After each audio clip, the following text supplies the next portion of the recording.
예, 안녕하세요. 손자병법 강의를 맡게 된 윤건순 작가입니다. 교대역에 오게 되었는데 제가 사는 곳이 저기 삼청동에서 안국역에서 가깝습니다. 그래서 오는 데는 굉장히 좀 쉬웠습니다. 근데 제가 여기 오면 옛날 좀 추억이 떠오르는 게 어렸을 때 제가 좀 여기 좀 있었어요. 그러니까 좀 뭐 여기 외가가 있었거든요. 예, 이쪽에 뭐 오래 사신 분들은 아실 거예요. 저기 법원 그 단지 세워지기 전에 그쪽 앞에 그 우면동까지 양지동까지 해가지고 거기에 뭐가 있었냐면요, 그 비닐하우스촌 해가지고 꽃마을이 있었어요. 그래서 어머니의 그 외가가 그쪽 그래서 꽃을 키우고 이런저런 분재라든가 막 야자수 같은 것도 키우기도 하고 그랬는데, 예, 그때 그거 가지고 마침 또 어머니가 또 고향에서 또 그것도 했었습니다. 화원도 했었고 그래가지고 방학 때마다 여기 있었고, 그 어렸을 때 좀 입 좀 던다고 해가지고 아들을 여기 보내가지고 애가 좀 있게 해가지고 순전히 제가 여기 서초동에서 뭐 밥 먹고 여기서 놀아본 기억은 한 2년 넘은 것 같아요. 여기 좀 뛰어놀다가 EBS, 그때는 KBS 3였던 것 같아요. 거기까지 뭐 막 뛰어놀러 가기도 하고, 여기 친구들도 많았는데, 여기 방학 때마다 오니까 친구들도 있었는데, 아이들끼리 놀다가 여기 잠실야구장으로 야구 본다고 거기까지 간 적도 있었습니다. 예, 그래서 교대역 그때 서초동 저한테 참 반가운 곳인데, 오늘 손자병법 강의 시작을 해보고, 3강 안에 전부 손자 얘기 하지는 못하겠지만 그래도 손자의 문제의식이 무엇이고, 이번 강의 끝나시면 혼자서라도 손자병법 읽으실 때 여기에 포인트를 두고 좀 주안점을 두고 가겠다, 이런 것들은 좀 골자들은 좀 보여드리도록 하겠습니다. 그리고 중요한 건 이런 겁니다. 그 손자라는 사람을 저 이렇게 생각을 해요. 중국을 이해하는 데 있어 가장 중요한 창이라고 보고 있고, 첫 번째 가장 중요한 키워드 열쇠말이 아닐까 싶은데, 혼자 뭐 3강 안에 다는 안 되겠지만, 이렇게 중국 애들은 사유를 하는구나. 좀 다른 말로 하면 그 사람들이 속이라고 해야 될 것 같아요. 중국 애들의 속은 좀 이러하구나. 그거 좀 감만 잡으면도 좀 성공적인 강의가 아닐까 싶습니다. 예. 이제 이거 먼저 얘기할게요. 이거 3강 그 3편에 모음편에 나오는 이야기입니다. 손자병법 모음편에 이런 말이 나옵니다. 지피지기 뭐라고 써 있습니까? 백전불태라고 써 있습니다. 우리는 뭘로 많이 알고 있습니까? 백전백승으로 알고 있는데, 손자는 별로 백전백승 안 좋아해요. 대놓고 그랬습니다. 백전백승 비선지선자야. 백전백승은 정말 싸움 잘하는 사람이 아니라고 했습니다. 부전이 굴인지병. 싸우지 않고도 상대방을 굴복시키고 양보를 받아내는 사람이 진정한 승자고 싸움을 잘하는 거라셨는데, 이것만 좀 보이실 겁니다. 전쟁 그렇게 좋아하는 사람이 아닙니다. 절대로 호전론자 아닙니다. 예, 항상 이기는 조직, 항상 이기는 군대, 항상 이기는 나라 별로 지향하지 않아요. 어떻게 보면 뭐 비유를 하자면 그렇게 얘기할 수도 있겠네요. 주식시장에서 진짜 고수는 누구라고 합니까? 늘 따는 사람이 아니라 손해를 안 보는 사람이라고 이렇게 얘기할 수도 있는데, 이 사람은 백전불태, 언제나 지지 않고 항상 안정성을 가져가고 예측 가능하게 관리가 되는 국가와 조직을 지향하는데, 약간 좀 깍쟁이 같습니다. 많이 깍쟁이입니다. 그렇게 전쟁 좋아하는 저도 호정강 아닙니다. 지지 않는 거, 패하지 않는 거, 안정성을 가져가는 거, 실리를 담보하는 것을 그 사람이 여기는데, 손자라는 사람은 깍쟁이다, 그리고 호전론자가 아니고 신전론자다, 이런 거 알아두시면 좀 좋을 것 같습니다.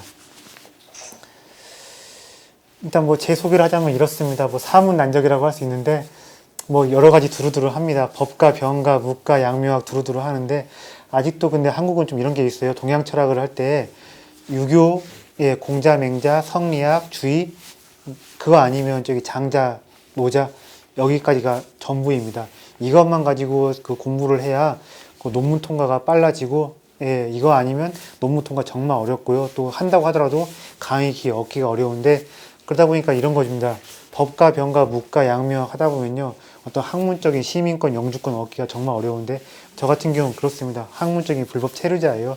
석사 수료만 하고 나와버리는데 두루두루 하려고 생각을 하고 있습니다. 근데 기본적으로 왜 두루두루 하려고 하냐면요, 이렇습니다.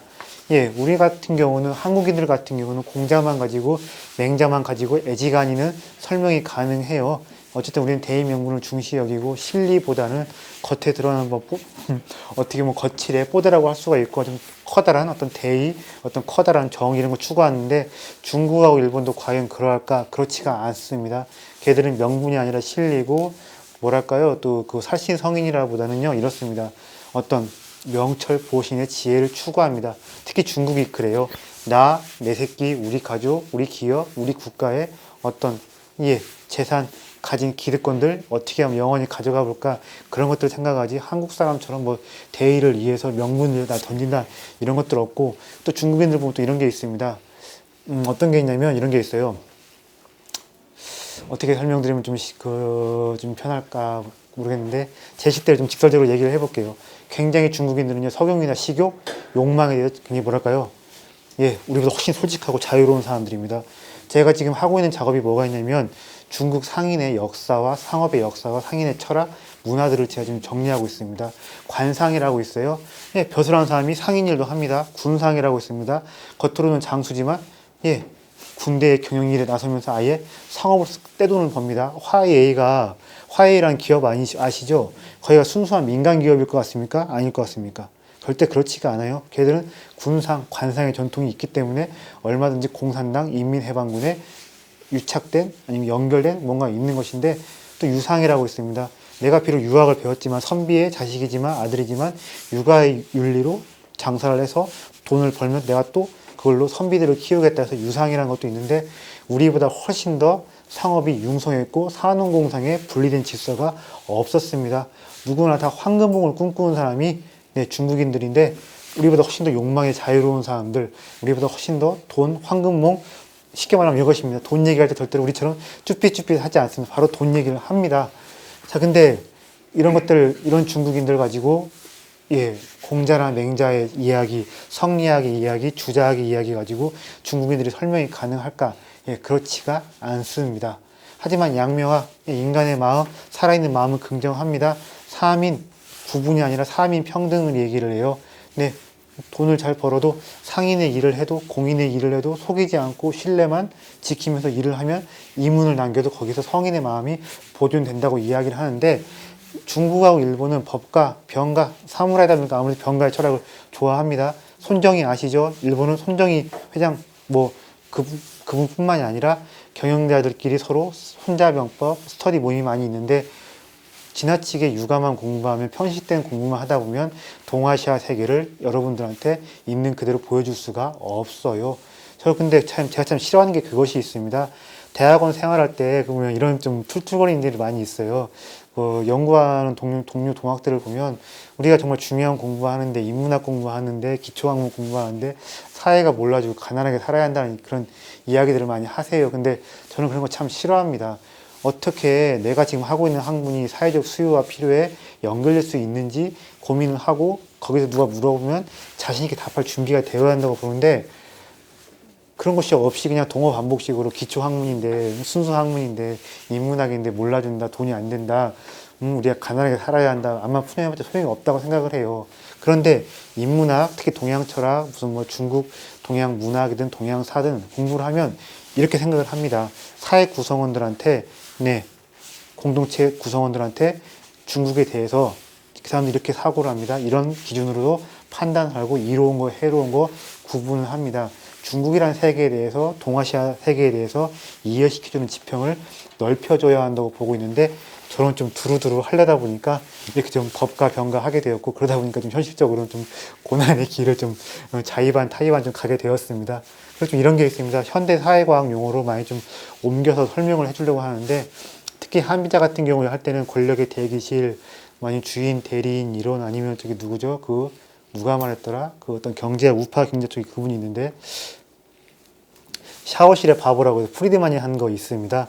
어떻게든 현대 용어, 특히 현대 사회과학의 용어로 많이 좀 연결시켜서 설명을 하려고 하는데, 그렇게 해야 이해도 빠를 뿐더러 경제학이 되었든 정치학이 되었든 다른 분과 학문에서 하시는 분들이 호기심을 가지고 접근을 해서 동양 철학으로 어떤 논문도 쓰시고 책도 쓰시고 그렇게 좀 접점을 찾아갈 수 있지 않을까 싶어서 하는데, 저는 좀 이러한 문제의식으로 공부를 하고 좀 이러한 방향으로 좀 동양 철학을 소개하고 설명하고 좀 그러고 있습니다. 그런데 이거 잠깐 이런 얘기 좀 드려볼게요. 한비자 지금 하려는 손자뿐만이 아니라 동양 철학을 봤을 때 가지고 있는 커다란 오해가 있는데, 그것 좀 약간 좀 제가 좀 이야기를 하고 좀 넘어가 보겠습니다. 흔히 정신 문명의 동양, 물질 문명의 서양, 이런 식으로 이야기들을 많이 합니다만, 그거 어떻게 생각하십니까? 전 전혀 아니라고 생각합니다. 우리가 물질 문명, 과학 기술은 서양보다 뒤처졌지만, 우리가 정신 문명은 동양이 낫고 우리가 그들보다 앞서 있다, 이거 이런 식으로 프레임 나온 다음에 얘기하시는 분들이 너무 많은데 저는 그렇지가 않다고 생각을 합니다. 예, 정직이 되었든 신용이 되었든 인권이 되었든 자유가 되었든 누가 만들어낸 겁니까? 우리가 만들어낸 것이 아닙니다. 그리고 예, 무죄 추정의 원칙, 증거재판주의, 피고인의 어떤 인권에 대해서 인권을 지키는 절차에 대해서 그것도 누가 발전시킨 겁니까? 우리가 발전시킨 거 아니지요? 그지요? 정신문명도 서양이 월등하게 앞서 있습니다. 그리고 이런 게 있어요. 정신문명이나 물질문명이 명확하게 분리가 되나요? 안 되나요? 되는 게 아닙니다. 어떻게 보면 서양의 과학기술을 우리가 더 깊이 있게 이해하려면 서양의 정신문명, 플라톤이 되었든 뭐가 되었든 더 읽고 공부되는 게 맞습니다. 그지요? 정신과 물질문명이 명확히 분리되는 것이 아닙니다. 자, 그리고 그러니까 이런 겁니다. 동양을 정신문명에 가둬놓는 것이 말이 안 된다는 겁니다. 우리가 그들보다 정신문명이 낮다? 이것도 넌센스인 것 같고, 동양은 정신문명만 있다? 그것도 좀 난센스고, 그러니까 또 뭐가 있냐면, 동양의 정신문명, 물질문명이 뭐냐? 동양도 분명히 물질문명이 어떻게 씁니까? 있는 것이죠. 그래서 동양의 정신문명과 물질문명도 역시 또 서로 링크가 되는 것인데, 한비자, 손자, 법가하고 병가는 물질문명이라고 할 수도 있고, 정신문명이라고 할 수가 있는데, 단순히 착한 개인을 말하고, 착한 개인의 수신과 감성을 말하고 이런 거 아닙니다. 이성을 말하고 실질을 말합니다. 팽창을 말합니다. 그리고 어떻게든 간에 성과를 내는 조직, 성과를 내는 국가, 성과를 내는 단체를 이야기하는데 정신문명 따로 있고 물질문명 따로 있다. 동양은 정신문명이다. 그렇게 또 이런 프레임 안에 우리가 갇혀 있으면 절대로 한비자하고 손자, 법가하고 병가 어떤 전쟁을 이야기하고 효율적인 사고를 말하고 전략적 인간으로 거듭남을 말하는 이런 철학들이 눈에 잘 안 들어오는데 이런 낡은 프레임을 좀 깨야 할 필요가 있습니다. 동양도 물질문명이 있습니다. 동양도 물질문명이 있는데 동양의 물질문명, 정신문명이 명확히 구분되는 게 아니고 그런 것을 전형적으로 보여주는 사례가 법가하고 병가라고 할 수 있는데 성과, 효율, 필연성, 어떻게든 과학적 사고를 해보려고 하고 어떻게든 간에 확률적으로 높은 단순한 개연성이 아니라 필연성을 말하려는 그런 철학도 있고 굉장히 물질 문명과 잘 호환도 되고 그러다 보니까 이런 것도 좀 있습니다. 물질 문명 그리고 어떤 그 필연성을 추구하다 보니까 서양의 근대 정신과도 굉장히 커다란 연결점이 있는데 법가를 공부하다 보면 적지 않게 이런 세계도 있구나. 그리고 동양에도 서양의 근대와 서양의 자본주의와 서양의 시장 경제와 연결되는 부분이 법가하고 병가에 동양에도 있구나. 이런 걸 새삼스럽게 느낄 수가 있습니다. 자, 그리고 일단 이제 그 동양 철학에 대한 이야기, 법가에 대한 이야기 했는데 손자에 대한 좀 그 프로필 좀 알아본 다음에 손자의 문제의식 하나 차근차근 하나 좀 살펴보도록 하겠습니다. 자, 손자의 프로필을 보고 있는데 프로필을 좀 본다. 이거 다른 말로 하면 뭐겠습니까? 젊은 분들 잘 쓰는 말 네 글자로 뭐겠습니까? 손자에 지금 뭘 하고 있는 거예요? 신상털이를 좀 해보는 겁니다. 그지요? 자, BC 515년, BC 몇 세기입니까? 이때요? 515년이 몇 세기예요? 네? 6세기 말이라고 볼 수 있지요? 그지요? 6세기 말이라고 볼 수 있는데 이 사람은 그런 사람입니다. 동양 전쟁사의 시작이라고 볼 수 있습니다. 자, 서양 전쟁사의 시작은 누구예요? 네. 알렉산드로스입니다. 동양 전쟁사의 시작은 누구냐? 손자입니다. 근데 이 동양 전쟁사의 시작이라는 분이 기원전 대략 이때 태어났는데 언제 죽은지는 알 수가 없습니다. 여러 가지 베일에 쌓인 게 많은 인물이에요. 그리고 또 어떤 게 있냐면 오나라의 군사 고문인데 본래 이 사람이 오나라 사람이 아닙니다. 제나라 사람인데 제나라에 떠나가지고 오나라로 들어갔는데 마침 재미있는 사연이 있습니다. 당시 오나라에 누가 있었냐면요. 복수의 화신이라고 할 수 있는 오자서라는 인물이 있었습니다. 그리고 굉장히 꿈과 야심이 컸던 춘추시대 네 번째 패자 오나라왕 함녀가 있었습니다. 함녀하고 오자서하고 손을 잡고서 우리가 전력없인 처지지만 초나라 수도 영을 한번 털어보자. 한번 파란을 일으켜보고 세상을 한번 뒤집어 엎어보자.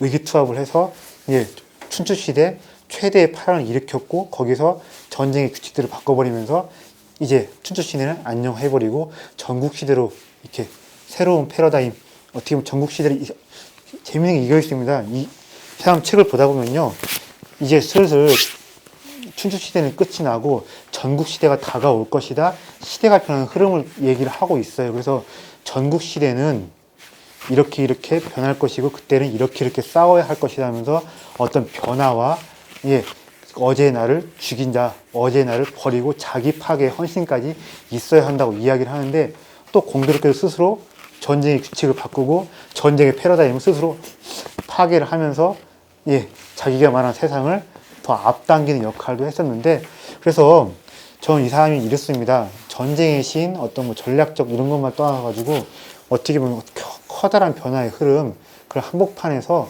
이렇게 해야 한다, 이렇게 변해야 한다, 이렇게 어제의 나를 죽이고 어제의 나와 결별을 해야 한다. 그럼 동양 역사에서 최고의 어떤 선각자, 선구자가 아닐까 싶은데 선구자는 이렇게 말했다, 선각자는 이런 눈을 가지고 있었다. 그래서 손자를 보면서 지금 시대에 우리가 커다란 뭐 4차 산업혁명이든 뭐 AI든 이렇게 변화의 시대에 처해 있는데 이 사람의 이야기를 통해서 우리가 어떻게 변화의 흐름을 타고 읽어야 되는지 그런 자극까지 받으면 좋을 것 같아요. 자, 이렇습니다. 춘추 전국시대 지도입니다.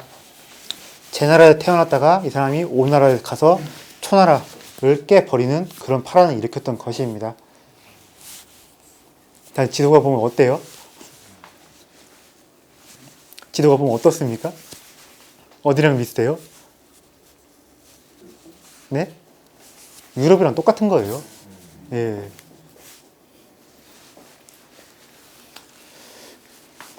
그러니까 이게 좀 재밌는 게 이것이 있습니다. 이때만큼 동양에서 그 과학기술이라든가 전쟁의 어떤 혁신이라든가 조직노진이라는 것들을 보면요. 이때만큼 압축적으로 파괴적일 정도로 어떤 성장과 혁신이 일어나는 경우가 없어요. 왜 그럴까요? 별거 없습니다. 나라는요, 문명을 발전하려면 때려 죽여도 개인이든 조직이든 무조건 경쟁을 해야 됩니다. 네. 15, 18세기 유럽과 이때가 아주 유사한데 이때는 보면 그렇습니다. 동양의 근대라고 볼 수가 있어요. 또 15, 18세기 유럽은 어떻게 보면 이렇습니다. 서양의 제자백과 시대입니다. 홉스랑 마키아벨리, 홉스랑 묵자, 마키아벨리랑 한비자, 그리고 애덤 스미스하고도 한비자 닮은 부분이 있고, 또 누구냐면 또 그 데이비드 휴먼 순자랑 비슷하고, 에드먼드 버크는 공자랑 비슷한데, 인간은 게 그렇습니다. 내가 처해 있는 상황과 조건이 비슷하면, 문명을 초월해서, 시대를 초월해서 비슷한 생각을 하기 마련인데, 이때가 굉장히 유럽의 근대랑 유사했고 이때 발전하는 과정들을 보면 유럽이 근대화되는 과정이랑 비슷했는데 한 가지가 아니죠. 엄청난 비극이 있습니다. 뭐겠습니까? 어떻게 되어버렸어요? 이게요. 통일이 되어버렸죠. 경쟁의 종식입니다. 서양은 뭡니까? 아직까지도요. 걔들은 경쟁의 지속입니다. 동양은 뭐죠? 진나라 통일, 제국 질서가 생겨버렸어요. 그리고 서양은 뭐가 생겼습니까? 제국주의가 생겨버렸죠. 근데 걔들은 어쨌든 간에 경쟁을 지속한 것입니다만 동양은 진나라가 통일한 이후에는 사실상의 경쟁이 사라져 버렸습니다. 그리고 또 이게 있어요. 동양의 역사 정치된 이유 두 번째, 과거제의 문제가 있습니다. 예. 자, 사서 오경만 가지고 시험을 봅니다. 너희들 사서에 나오는 거 빼놓고는, 육아 빼놓고는 공부를 하면 다 조진다, 죽인다 이런 얘기 한마디 안 했습니다만 하지만 뭡니까? 이것만 봐야만 내가 뭘 할 수 있는 겁니까? 과거 급제를 할 수가 있는 것이지요. 그지요? 그래서 자연히 뭐가 되는 거예요? 공부할 때 똑같은 것만 공부하고 똑같은 것만 파다 보니까 어떤 다양성, 이질성, 다원성, 또 그 안에서 또 자극과 경쟁 이런 것들이 사라져 버리는 것인데 이거 진짜 문제예요. 지금도 그런 게 좀 있습니다. 우리나라는 지금도 공부할 때 어떻게 합니까? 책들을 바리바리 싸들고 고시원 가든가 산으로 갑니다. 서양은 어떻게 합니까? 아직도 그게 좀 남아있어요. 길에서 합니다. 산이 아니라 길에서 합니다. 계급장을 띄고 오늘 처음 만난 사람이지만 나보다 나이가 어리지만 거의 똑같이 대등하게 경쟁을 하고 또 어떻게 합니까? 포도주 갖다 놓고서 커피 갖다 놓고서 밤새도록 토론하면서 토론하는 과정 자체를 즐기지요. 우리는 어떻게 합니까? 국가에 의해서 시험을 통해서 인증도 있지만 얘들은 그런 게 없고 아직도 그게 어디서 좀 활발하게 벌어지고 있습니까? 지금도 미국에서 전 세계에서 온 똑똑한 놈들 다 모여가지고 거기서 토론을 하고 있지요. 미국 인구가 몇 억입니까? 3억? 아닙니다. 걔들 인구 60억, 70억인 거예요. 왜 그렇겠습니까? 전 세계 똑똑하고 잘난 놈 다 와가지고 거기서 토론하고 논쟁하고 거기서 또 지들끼리 자극 주고받아서 발전을 해 나가는 것인데 자 이제 좀 정리를 해보자면 이때가 어쨌든 유럽의 15, 18세기랑 비슷했고 이때는 또 이길 수 있습니다. 스피노자처럼 아니면 누구야 홉스처럼 나라에서 자기를 죽이려고 하고 핍박을 주면 도망갑니다. 그러니까 혹시 뭐가 있겠습니까? 지식인들한테. 예, 사상의 자유, 표현의 자유가 있었겠지요. 또 모여가지고 이때는 또 계급장 띄고 토론하는 문화가 있었는데 굉장히 동양 역사에서 이질적인 시대였는데 그것을 좀 보시면 굉장히 좀 이때 이해하기가 편해집니다. 근데 사실 이때뿐만이 아니에요. 우리도 삼국시대 때 그때 가장 큰 발전이 있었고 또 그렇습니다.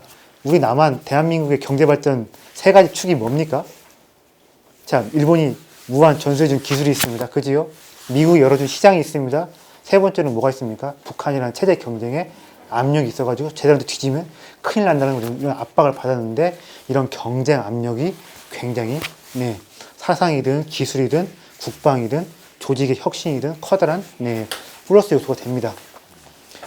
자, 그래서 이것을 기억하시면 좋아요. 제자백가 시대, 춘추 전국시대, 유럽의 15, 18세기가 비슷했고 다양성, 다원성, 이질성들이 부딪혀가지고 엄청나게 많은 것들이 생산되는 시기였다. 그렇습니다. 자, 그리고 여기서 제가 이 얘기 좀 해볼게요. 왜 손자인가? 손자의 신상털이를 했는데 우리가 왜 손자에 대해서 공부를 하고 알아봐야 되는지 이야기 좀 해보겠습니다. 여러 가지 떠나가지고요. 뭐 뒤에 있는 얘기랑 비슷한 건데 이런 걸 좀 말씀드릴게요. 손자는 병법입니다. 병법은 손자만이 있는 것이 아니라 오자도 있고 뭐 율료자, 육도, 삼약 여러 가지가 있는데 이것만 좀 확실히 기억하셔도 좋을 것 같아요. 자, 인간이라는 게 성숙해야 하고 어떤 통찰력이 생기려면 어떤 게 있으면 좋습니까? 저는 가끔 학교 가서 고등학교까지 제가 강의를 하면 아이들한테 무조건 닥치고 연애를 꼭 해봐야 한다고 얘기를 합니다. 왜 그럴까요? 자, 남자는 그래도 군대라는 곳에 가서 좁아 터진 곳에 혈기왕성한 놈을 데려놓아서 거기서 있다 보니까 연애를 안 해도 내가 이렇게 나쁜 놈이었구나, 내가 이렇게 나쁜 새끼였구나, 내 안에 폭력성 악마성이 눈을 뜰 때가 있습니다. 예? 정말 순한 사람이었는데 군대 가서 이상해진다든가 아니면 군대 가서 토로할 때가 있어요.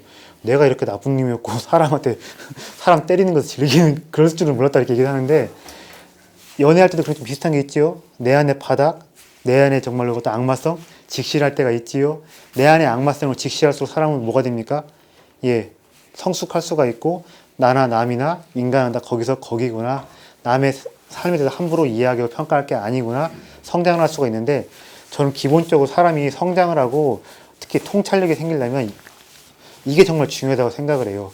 책임을 짊어지고서 뭔가 일을 추진해 봐야 한다. 또 다른 말로 표현하면 뭐겠습니까? 리스크를 한번 짊어지고 결과에 대해서 무한 책임을 져본 사람과 아닌 사람의 차이는 엄청나게 크다는 겁니다. 그지요? 이 사람은 완전 다른 세계에 살고 있는 것이고 그런 경험을 한 번도 해본 사람과 아닌 사람은 이것은 내공에 있어서 엄청난 차이가 있다고 보는데 공자, 맹자 이 사람들의 이야기가 틀렸다는 건 아닙니다. 근데 이 사람들은 어떤 사람들입니까? 서재에서 겨루었고 북대령으로서 자신의 이것들을 그려간 사람인데 손자 그리고 오자 이런 사람들은 뭐 하던 사람들입니까? 그리고 뭐 사한 같은 사람들, 한비자 같은 사람도 마찬가지로 이 사람은 실제로 그 조정에서 재상에 대해서 계획을 추진해 가는 사람들인데 자, 손자, 한비자 이 사람은 뭐 손자, 오자, 한비자 어떤 사람들입니까? 특히 병가 이 사람 어떤 사람들입니까? 실전을 뛰어본 사람들입니다. 그 실전에서 어떤 사람들입니까? 어떻게 했어요? 예, 무수히 이겨본 사람들입니다. 그지요? 그리고 또 어떻게 해봤겠습니까?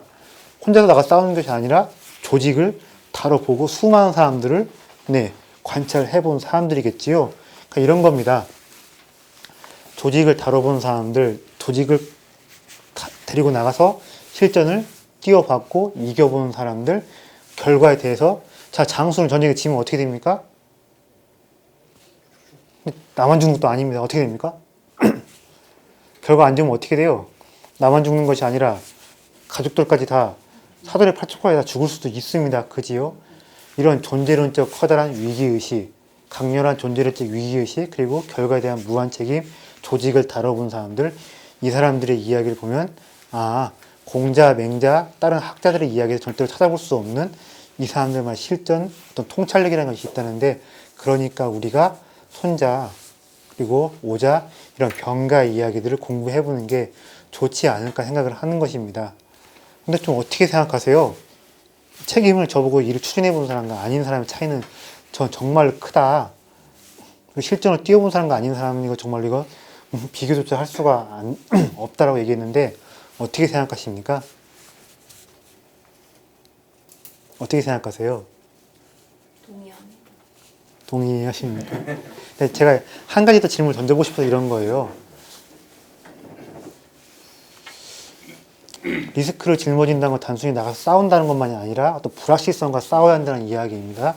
불확실성과 싸운다. 돈 주고 누굴 고용해 봅니다. 채용을 해봅니다. 또 내가 수술 현장에 들어가서 살지 죽을지 모르지만 수술을 해서 사람을 살려보려고 안간힘을 씁니다.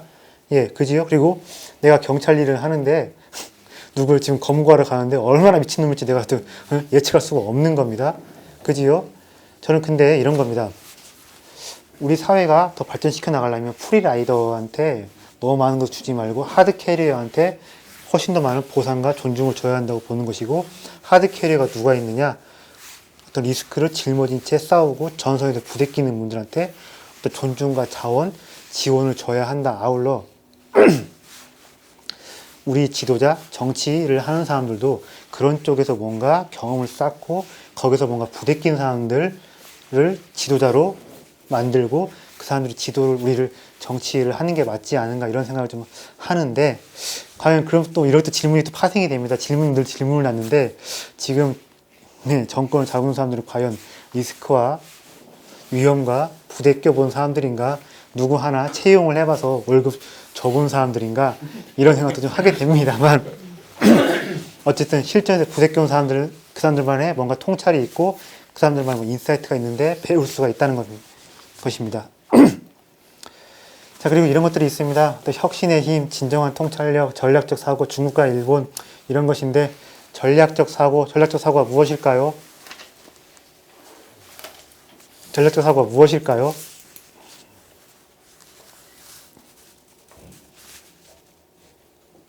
손자가 생각하는 전략적 사고는 이런 것 같아요. 이 뭐가 있냐면요.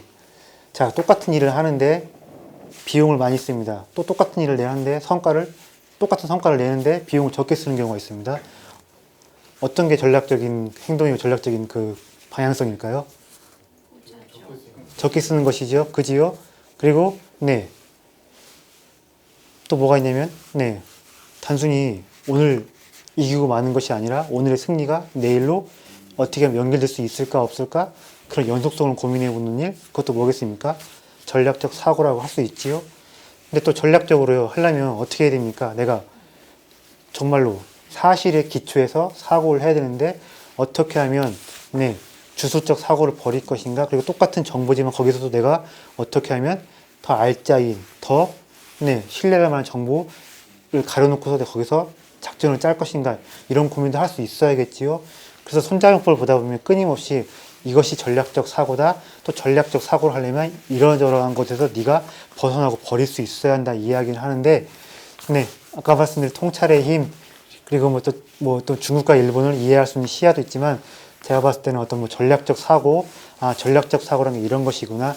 전략적 사고를 하기 위해서는 내가 이러이러한 것들을 버려야 되겠구나. 그런 것들을 좀 느낄 수가 있을 겁니다. 그리고 혁신이라고 했는데, 아까 제자백과 이야기했지요. 여러 나라가 경쟁하는 시대였습니다. 여기에도 당연히 혁신의 이야기가 있는데, 왜 혁신을 이야기할까요?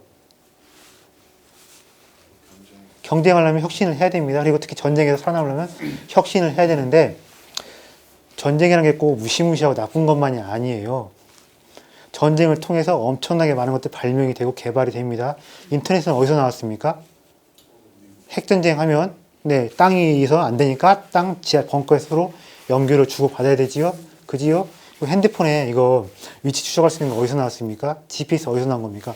미사일 정확히 꽂아버리려고 하다 보니까 나온 것입니다. 자, 그리고 맹인 안내견 있잖아요. 요새는 맹인 안내견 다 뭐더라? 리트리버가 하는 것 같은데, 맹인 안내견도 어디서 나온 겁니까? 그것도 역시 군대에서 나온 거예요. 군견? 거기서 노하우가 만들어졌는데, 세퍼트가 이거 하면 무섭잖아요. 그래서 리트리버로 바꾼 거예요. 그러니까 군대의 일이라는 게, 전쟁의 일이라는 게 굉장히 많은 파괴가 일어나기도 하지만 파괴의 신은 뭐의 신이기도 합니까? 창조의 신이기도 하지요. 그지요? 그래서 손자병법을 읽다 보면 아, 이것이 혁신이구나. 왜 변하지 않으면 살아남지 못한다. 이런 얘기를 하는구나. 좀 느낄 수가 있을 겁니다. 이 양반 누구십니까?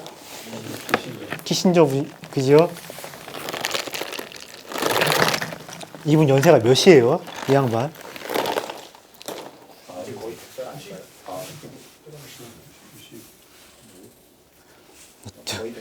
제가 초딩 때 그때가 아마 7순이었던 걸로 기억을 해요. 아직도 이 양반인데 또 정정하세요. 또 보면요. 재밌는 거. 예. 제가 그때 100살 조만간에 100살 넘으실 것 같은데, 아흔은 넘은 걸로 확실한 걸로 알고 있어요. 이 양반도 유대인인 거 아시죠? 예. 이분인데 뭐 하시는 분이십니까? 보좌관이었죠. 예. 지금도 근데 그 영향력이 있어요, 없어요? 지금도 있습니다. 그지요? 매파가 정권을 잡든, 비둘기파가 정권을 잡든, 공화당이든, 민주당이든, 이 양반이 하시는 이야기 경청을 하는 편입니다. 그지요? 그리고 제가 알기로는 이 양반이 예전에 그 닉슨의 그 뭐죠? 그 핑퐁 리그도 이 양반이 적지 않게 개입을 한 걸로 알고 있는데 이분이 그렇게 얘기를 하시더라고요. 네. 중국을 이해하려면 첫 번째로 읽어야 되는 게 손자병법이다 라고 이야기를 하시더라고요. 네. 참 그래서 뭐 참 보면 저도 그 보면 그 중국 관련된 이야기를 많이 해가면서 먹고 사는 그 형편인데 참 재밌는 게 같은 한자 문화권이고 똑같은 그거라고 하지만 유교 문화권이라고 하지만 참 뭐가 이렇게 다르고 참 그게 많은지 진짜 정말로 그 참 재밌는데 손자병법에서 이런 얘기를 합니다. 무라는 걸 이야기해요. 무가 뭘까요? 그냥 없을 무예요. 최대한 나를 어떻게 해야 한다는 겁니까? 안 보이게 해야 한다는 겁니다. 내 앞에다가 회색 장막을 쳐 놓아야 한다는 이야기지요. 그지요?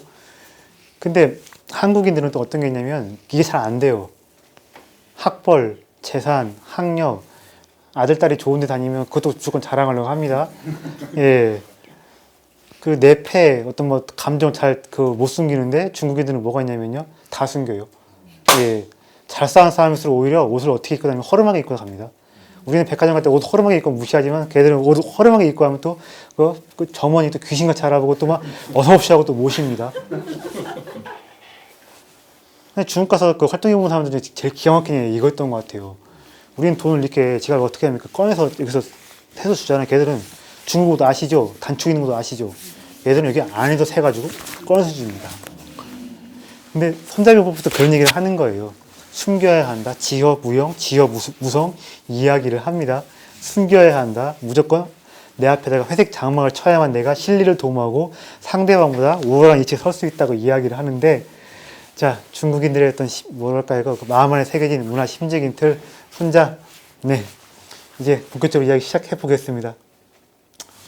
자, 손자병법 첫 번째 편은요. 계편입니다. 계가 무엇이냐? 계산입니다. 계획이 아니에요. 이걸 가끔 서구에서는요, 무슨 뭐 레이닝 플랜이라고 해가지고 계편을 계획 짜는 걸로 보고 있는데 계획이 아닙니다. 왜 계획이 아닐까요? 서양 애들은 특징이 이런 게 있습니다. 서양 애들은 모든 걸요, 모델화, 이론하려고 들어요.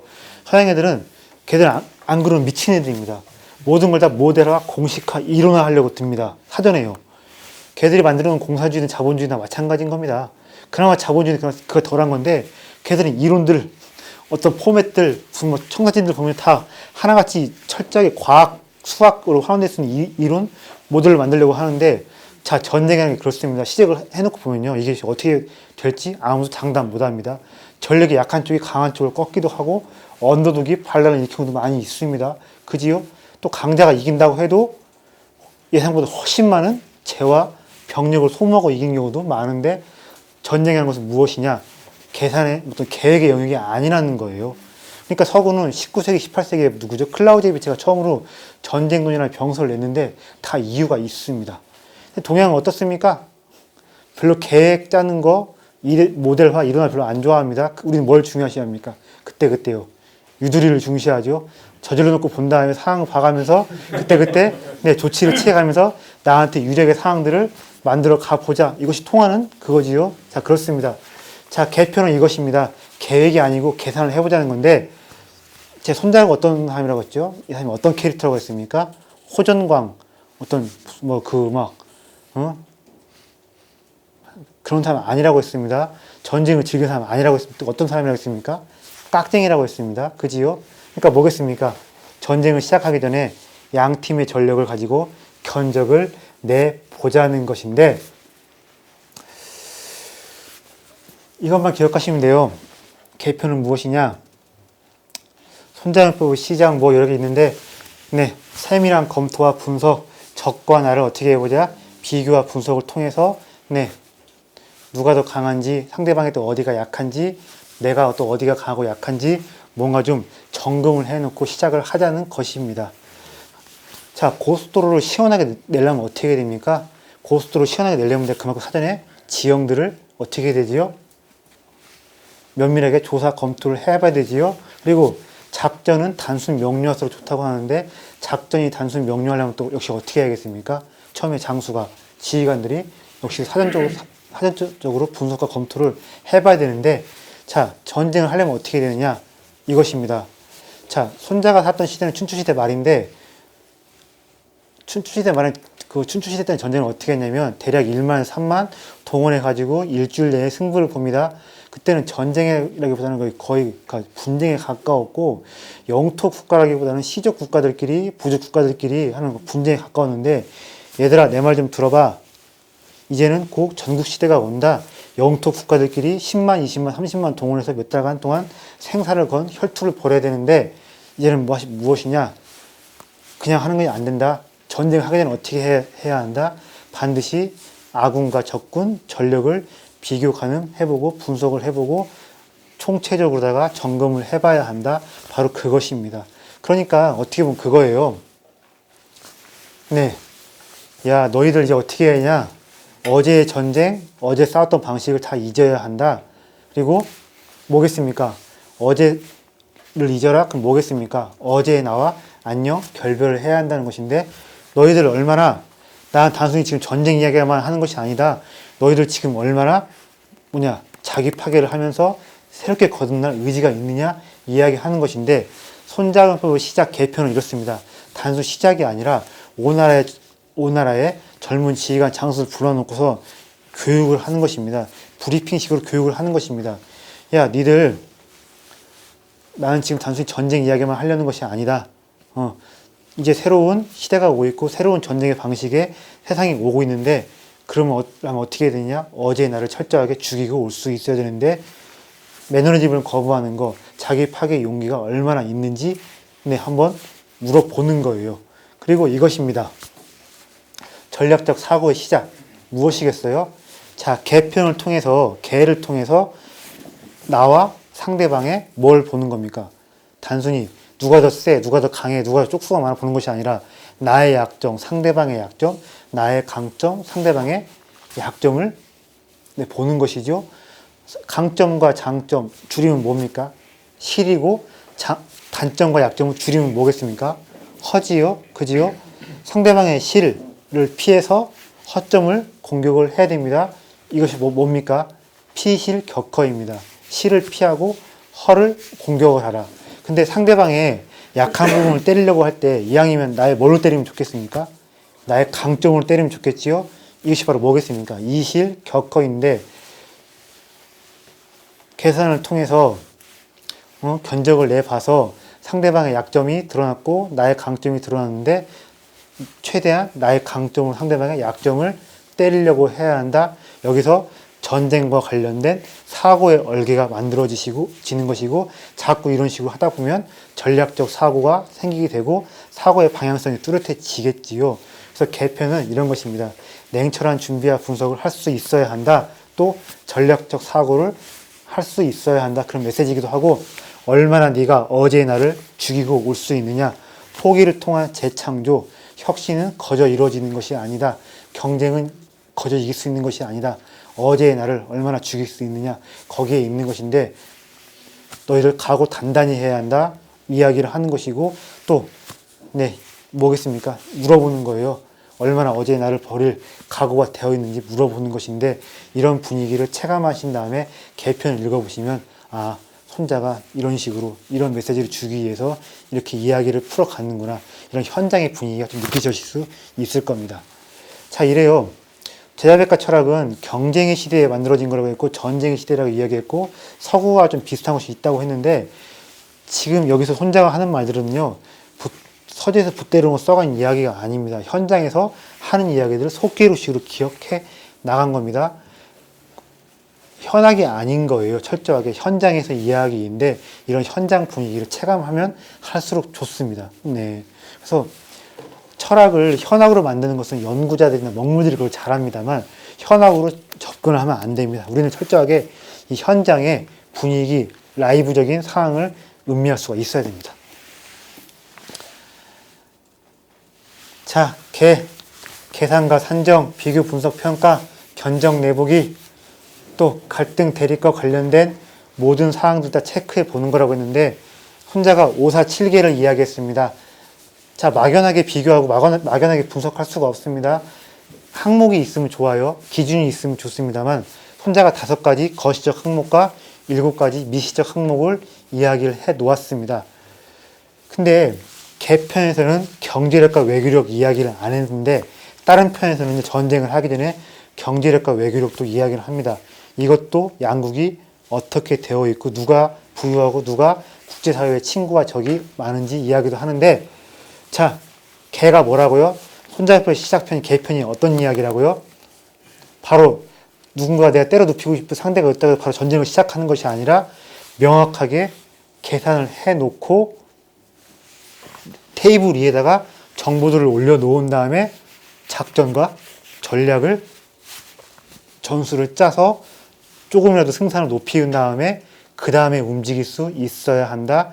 그것이 리더의 자세고 전국 시대에는 반드시 요구되는 필수적인 덕목이라 할 수 있다. 이런 것입니다. 자, 그래서 일단 제가 한번 손자병법 그 원문 한번 좀 읽어보겠습니다. 자, 손자왈, 병자, 국지대사, 사생지지, 존망지도 불갈불찰 이야기를 합니다. 자, 손자는 다음과 같이 말했다. 전쟁은 국가의 중대사이다. 그것은 국민의 생사가 달려있는 곳이며 국가의 존망이 결정되는 길이니 깊이 고찰하지 않을 수 없다. 불가불찰 이야기를 합니다. 불가불찰, 찰하지 않으면 안 된다고 이야기하는 찰이 뭘까요? 공자가 한 말이 있습니다. 네. 시관찰 이야기를 했는데 시는 뭐겠습니까? 그냥 보는 겁니다. 예, 관은 뭐겠습니까? 자세히 보는 겁니다. 찰은 뭐겠습니까? 속까지 보는 것입니다. 찰은 뭐겠습니까? 그러니까 손자가 찰을 왜 말했겠습니까? 자, 전쟁 관련해서 시작을 하면 어떻게 해야 하냐면 찰을 통해서 모든 사실과 팩트를 확인해야 한다는 이야기인데, 그 다음 편에 손자가 또 이런 말을 합니다. 그러므로 경지요사 교지이게 찰색 기정을 말합니다. 찰색 기정. 네. 찰색 기정을 이야기하는데 이게 뭘까요? 정은 뭘까요? 사람 마음, 감정이 아니라 실정입니다. 색은 무엇일까요? 네. 우리가 검색한다, 어쩌고 한다, 이때 색이 이겁니다. 그래서 찰을 해서 색, 정, 정을 끌어내야 한다고 하는데 뭐겠습니까? 외부 세계에 대해서 명확한 인식의 기초 위에서 쓰고 그런 다음에 전쟁을 시작하라는 것인데, 손자는 시작할 때 이런 겁니다. 자, 전쟁을 할 때 계산을 해야 되는데 계산하려면 무엇이 해야 되냐면요, 상상의, 허구의, 관념의 기초 위에 쓰면 안 된다. 녹이 쓴 안경 벗어버리고 명확하게 팩트만을 보고서 실사구시를 통해서 정보들 올려놓고서 시작을 해야 한다는 것인데, 실사구시, 사실에서 시작을 해야 한다. 이거 참 말은 간단하지만 쉬운 이야기가 아니고 한국인들한테 이거 잘 되느냐 안 되느냐 어떨 것 같아요? 네? 어떨 것 같습니까? 저는요, 한국병의 주범이 2가지가 있다고 생각을 해요. 어떤 것일까요? 첫 번째가 뭐냐면요, 명분에 함몰된 지적 전통입니다. 이것이 얼마나 득이 되느냐 실이 되느냐 보는 것이 아니라 이것이 도덕적으로 정당하냐, 정의롭냐, 불의롭냐 이것을 따집니다. 또 뭔가 사건이 벌어지면요. 이것이 일어났어야 할 사건인가, 일어나지 말았어야 할 사건인가 이거 먼저 따집니다. 이것이 왜 일어났을까, 어떤 원인이 촉발됐을까 이런 걸 잘 안 따집니다. 자, 명분에 함몰된 지적 전통 두 번째가 뭘까요? 고립주의적인 세계 인식입니다. 문 닫아 놓고서는 우리 민족끼리 이런 걸 참 좋아합니다. 예, 명분이 아니라 신뢰의 눈으로 세계를 살피고, 네, 문을 닫는 것이 아니라 문을 열어놓은 상태에서 세계가 어떻게 변화하고 있고 나는 얼마나 변화된 세계에 준비가 되어 있는지 묻는 것이 아니라 문 닫아놓고서 폐쇄적으로 노는 경우가 너무 많은데 지금도 여기서 한국 사람들이 크게 벗어났다고 보기가 좀 어렵습니다. 근데 분명히 손대선 이야기를 합니다. 실사, 구시, 사실, 실질 거기서 시작을 해야 한다. 바로 그렇습니다. 그러니까 이런 겁니다. 5, 4하고 7개를 이야기를 해요. 5가지 거시적 항목, 7가지 미시적 항목을 가지고서 양국의 전력을 비교하는 분석해 보라고 합니다. 이것이 왜 그럴까요? 그냥 막연하게 하면 안 돼요. 5가지 기준, 7가지 항목 있어야 뭐가 됩니까? 표를 짜놓을 수가 있는 것이고 내가 보지 못하는 인식의 사각지대를 만들어 놓을 수가 있는 것이지요. 막연하게 보면 안 됩니다. 최대한 구체적인 항목들로 쪼개 놓은 다음에 정보들을 분류해 놓고 테이블에 올려야 되는 것인데 5, 4, 7개뿐만이 아니라 승전, 5개 뭐 여러 가지 해가지고 무슨 뭐 또 뭐야 손자하고 한비자를 보면 3가지 항목, 5가지 뭐뭐 7가지 해가지고요. 특히 법가를 보면 한비자, 8간, 8가지 간악한 형태, 삼수 3가지 꼭 지켜야 될 원칙들, 오두 5가지 존벌레 같은 그 나쁜 빌어먹을 놈들, 그리고 또 뭐야 6반 6개 6범주의 통치에 도움이 되는 사람과 통치에 도움이 안 되는 인간들을 딱 해놓는데 셋, 8, 7, 5 이런 것들이 많이 등장합니다. 왜 그렇겠습니까? 별거 아니에요. 막연한 것이 아니라 분석을 해야 한다는 겁니다. 범주화를 시켜 놓아야 한다는 거예요. 몇 가지 항목, 몇 가지 기준으로 쪼개 놓아야만이 뭐가 되는 겁니까? 참, 끊임없이 손자는요, 아키타이프로 이야기하고 법과도 마찬가지인데 어떤 유형, 분석의 유형들, 분류의 유형들을 해놓는데 그렇게 해야만 뭘 할 수 있는 겁니까? 정보를 내가 가져와서 내가 먹을 수 있는 걸로 실용적인 지식으로 다시 또 가공을 해야 한다는 것이지요. 그래서 이런 겁니다. 철저하게 아키타이프, 분석과 분류의 틀이 있어야만이 리더가 인식의 사각지대도 줄일 수가 있습니다.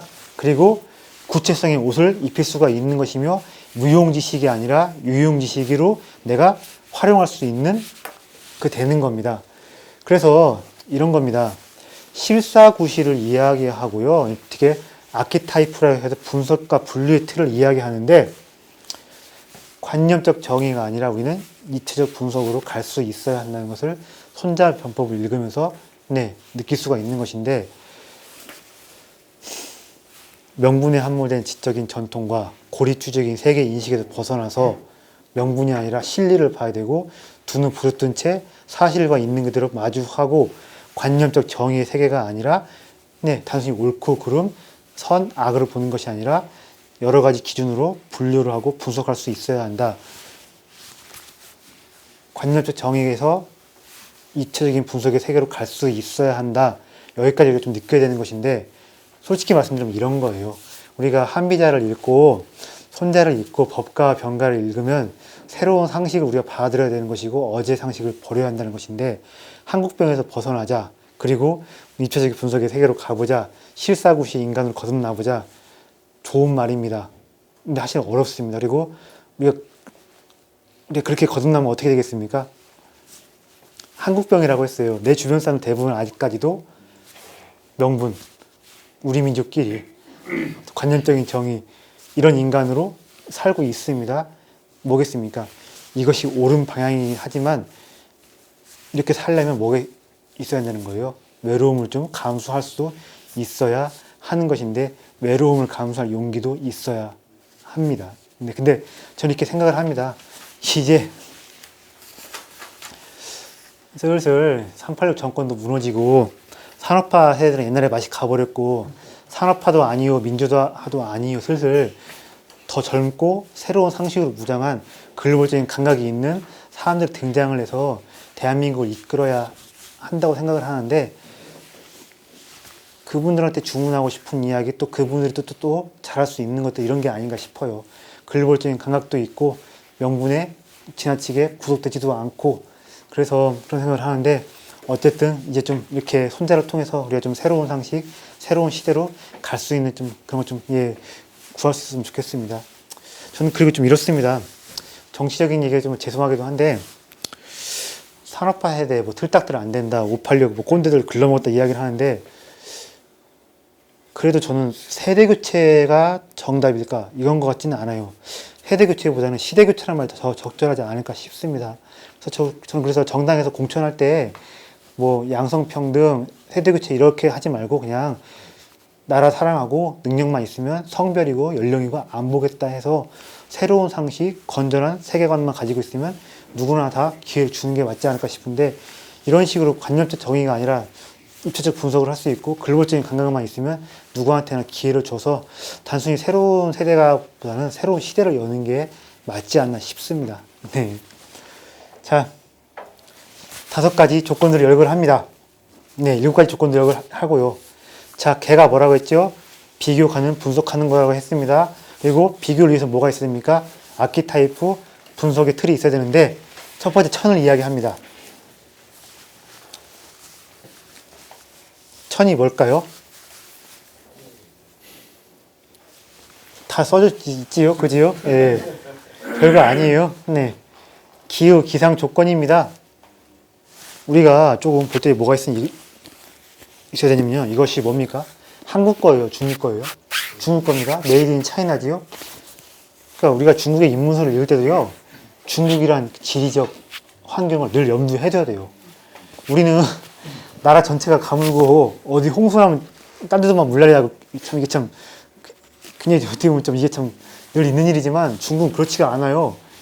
옆에 안희성은 난리가 났는데 또 바로 옆에 또 막 그 뭐 호북성은 막 건조해서 막 그 가물어 죽을 수가 있는 것이고, 기상 조건이 기후 조건이 완전히 다른 이야기일 수가 있습니다. 그지요? 자, 오나라 그 뭐죠? 그 누구죠? 그 조조의 군대가 그 적폐대전 때 왜 패배했습니까? 사실 화공 때문에 패배 아니라 뭐 때문에 많이 크게 그 힘이 처음부터 빠졌습니까? 북쪽의 군대가 남쪽에 내려오다 보니까 기후 풍토병에 많이 적응을 못했는데, 자, 누가 더 유리한 기후 조건, 기상 조건을 끼고 있는지 한번 보라는 거예요. 저쪽에 풍년, 우리 흉년, 그러면 하면 어떻게 했습니까? 안 됩니다. 우리는 기병을 가지고 나갔는데 뻘 쪽에서 싸움, 그 비 올 때 싸움 되겠습니까? 안 되겠습니까? 안 됩니다. 반대로 우리가 보병이고 상대방이 기병이면 비 올 때가 우리가 나가면 굉장히 좋은 타이밍이겠지요. 기병은 뭡니까? 말은 어때요? 뻘 돼가지고 막 해가지고 땅에 막 질퍽질퍽 거리면 잘 못 움직이지요? 그지요?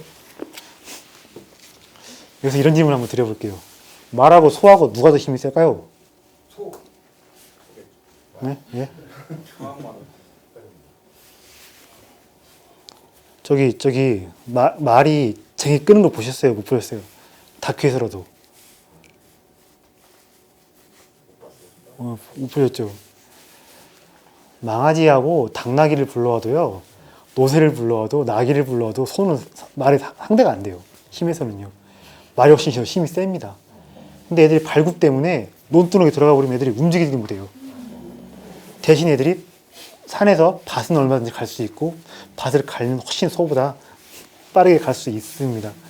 네. 그러니까 내가 기병을 가지고 움직이면 지형과 날씨를 잘 봐야 되는 겁니다. 네. 또 지혜의 문제가 있습니다. 지가 뭐겠어요?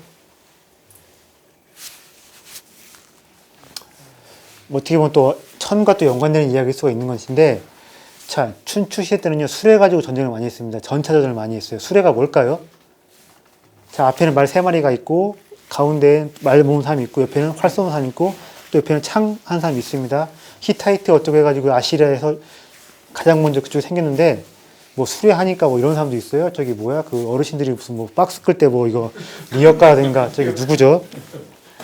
그 동물 학대의 만화가 있습니다. 그 어렸을 때 본 만화 있어요. 저기 그 어디야? 예, 플란더스에게. 거기 벨기에입니다. 네덜란드 아니에요. 예, 플란더스입니다. 그 벨기에입니다. 예, 그리고 저 알로아가 그 걔나 아버지가 머리 노란치요? 다 이유가 있습니다. 예, 아니 노란 게 아니고 머리가 뭐였지? 그 내려가 노란했고 알로아가 머리가 까맸고 그 아버지 머리가 좀 까맣고 눈좀 다 이유가 있습니다. 그 스페인 그 지방이었어요. 스페인 식민지배 다 그 지역인데 한마디로 알로아네 그 집안이 그 앞제비라는 거예요. 예, 예. 자, 근데 그 무슨 뭐 그 파트로시가 진짜 막 그냥 개 노동 막 그거 막 그냥 개 억사 당하지요. 근데 그런 수레가 아니고 이때는 수레가 전차였는데 춘추 때는 수레를 하다가 드디어 전국시대 때 보병전을 합니다. 근데 보병은 뭐가 있냐면 산으로도 갈 수가 있고 뻘로도 움직일 수가 있고 지형 지물 잘 안 가리는데 반드시 수레는 평원 들에서만 싸울 수가 있습니다. 그러니까 어떻게 해야겠습니까?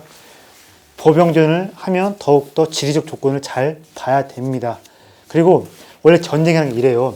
내가 좋은 지리적 조건만 선점할 수 있으면 굉장히 커다란 이것이 알파가 되는데 자, 내가 유리한 지형을 선점하고 있다. 몇 배 이득을 줄 것 같습니까? 좀 세게 잡아도 됩니다. 10배? 10배입니다. 최소한 10배고 최대 10배고 최소한 5배라고 합니다.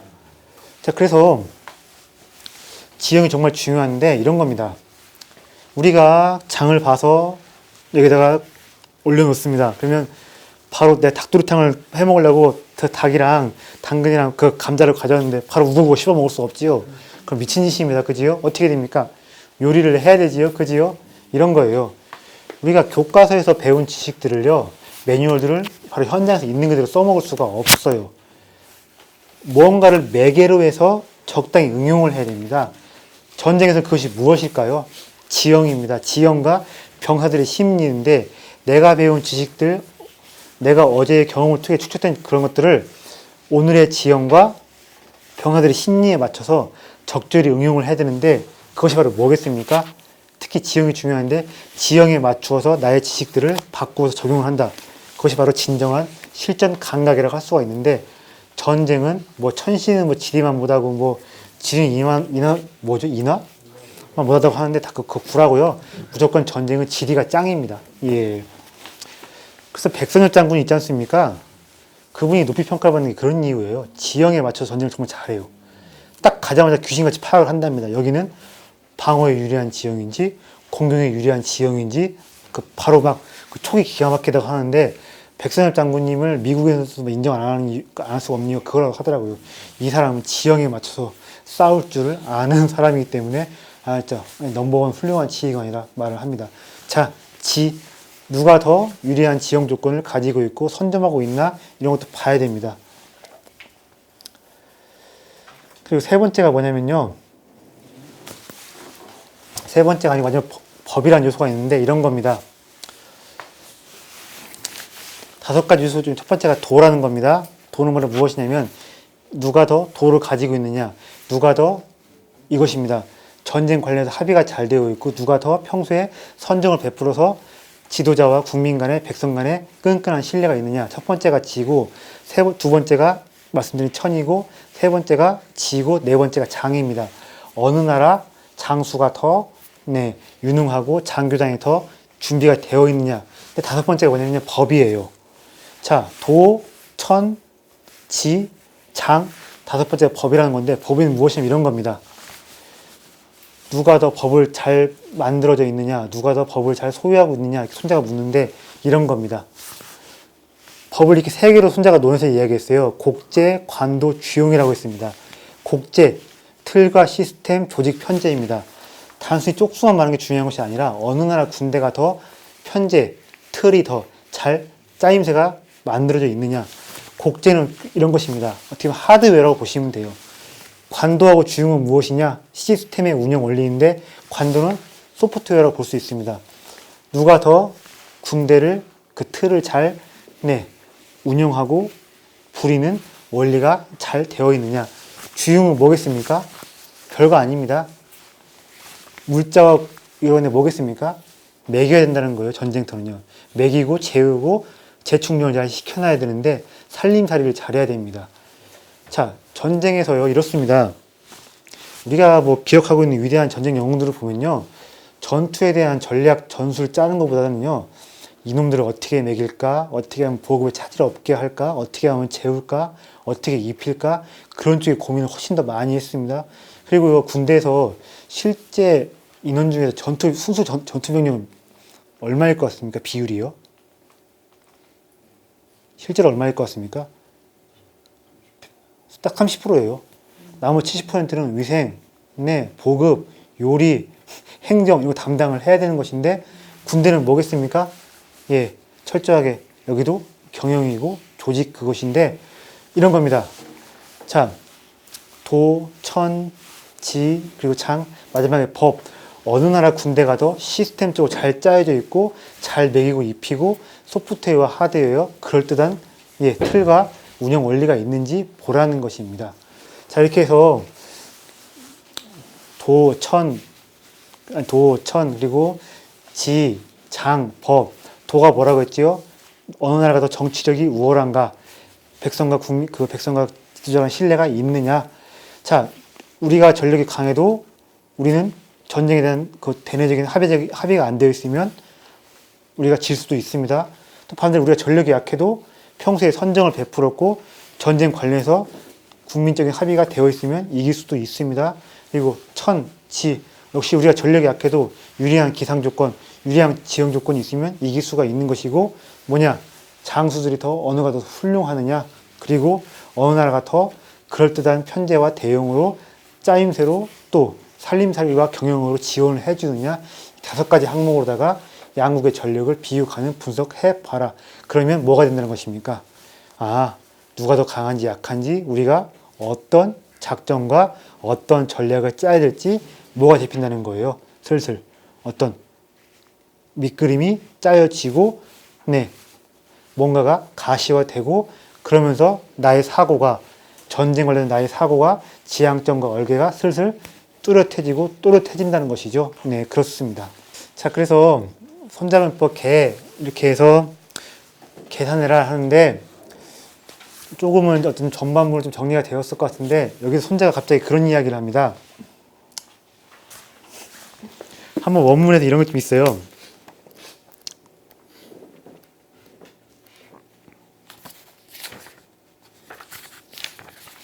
제가 원문 한번 좀 읽어보면 나가겠습니다.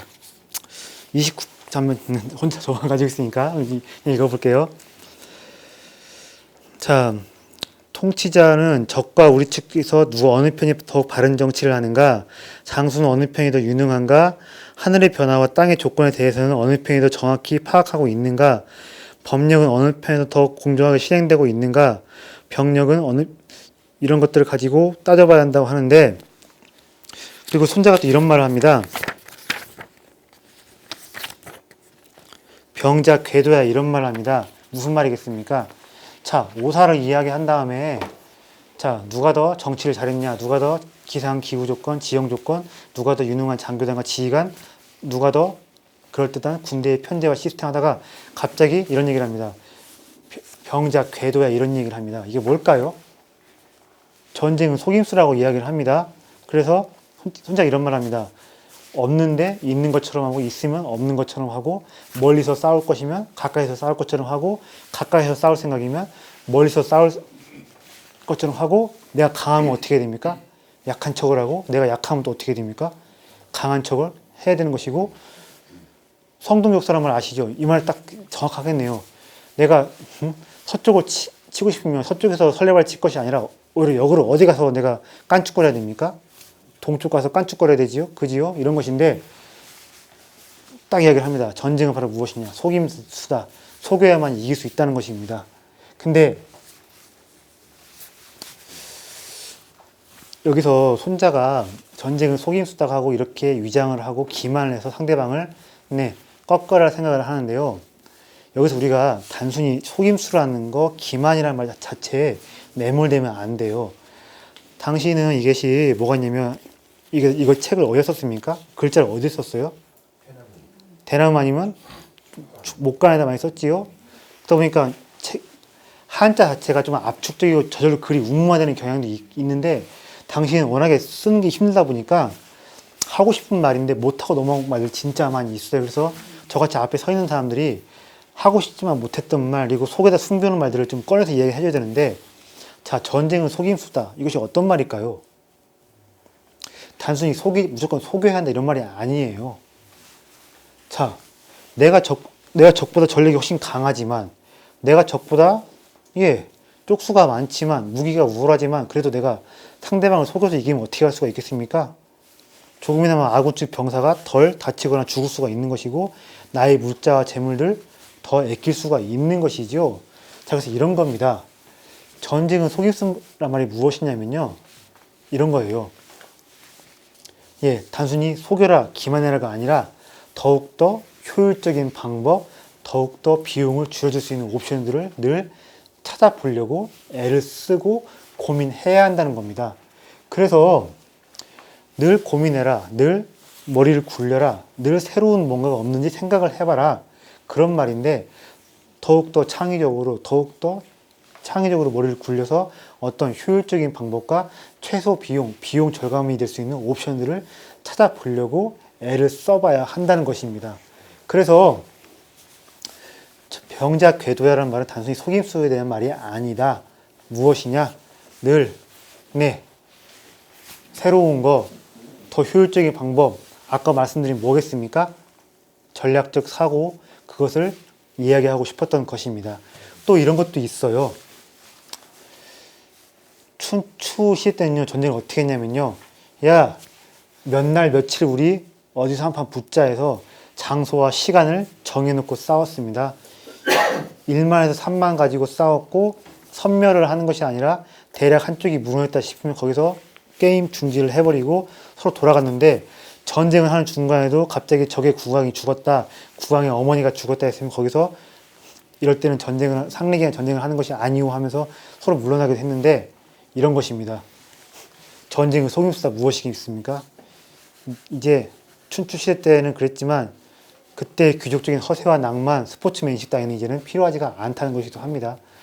어제 나를 버려야 되는데 단순히 어제의 전략 전술 이것뿐만이 아니라 춘추시대에 있었던 어떤 전쟁에 대한 귀족적인 허세, 폼 잡는 거 다 버리고 수단 방법 가리지 마라. 매복, 기습 또 할 수 있으면 해야 한다.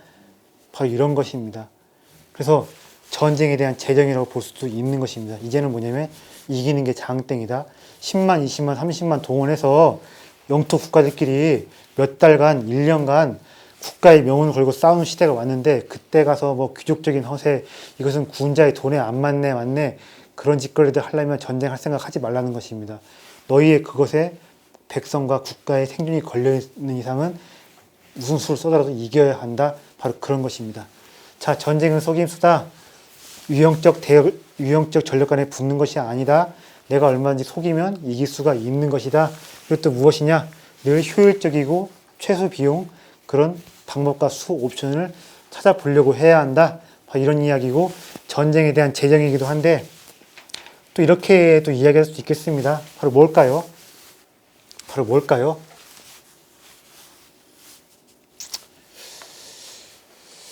제가 좀 여기 못 써온 게 있는데 이런 것도 있습니다.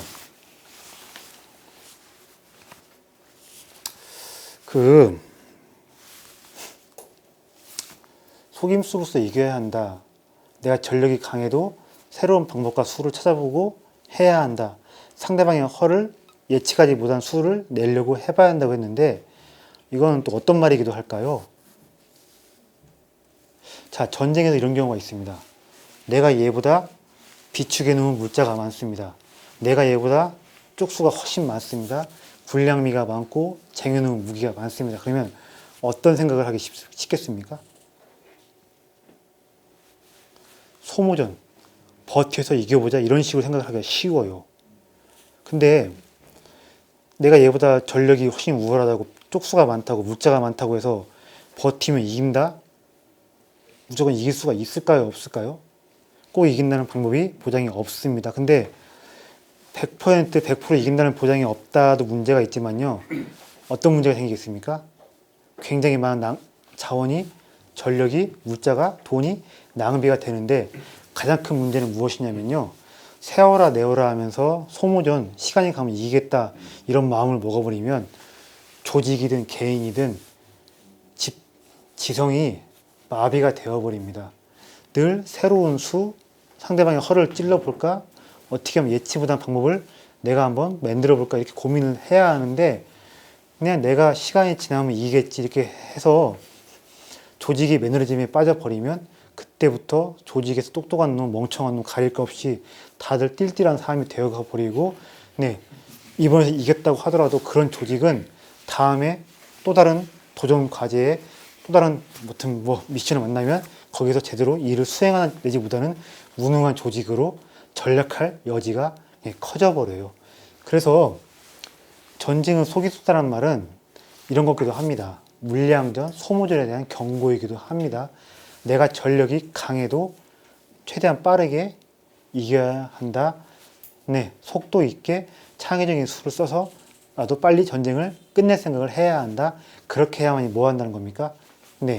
조직이든 개인이든 똑똑해지고 또 다른 적, 또 다른 과제, 또 다른 미션을 만나도 잘 대처할 수 있는 그런 유능함을 가지게 된다는 것인데 손자연법 제2편 작전편에서는요. 그래서 그걸 특히 더 강조를 합니다. 왜 물량전, 소모전이 안 좋은 것인지 그것들이 일으키는 폐해와 재앙이 무엇인지 이야기를 하는데 물량전, 소모전 버티면 이기겠지.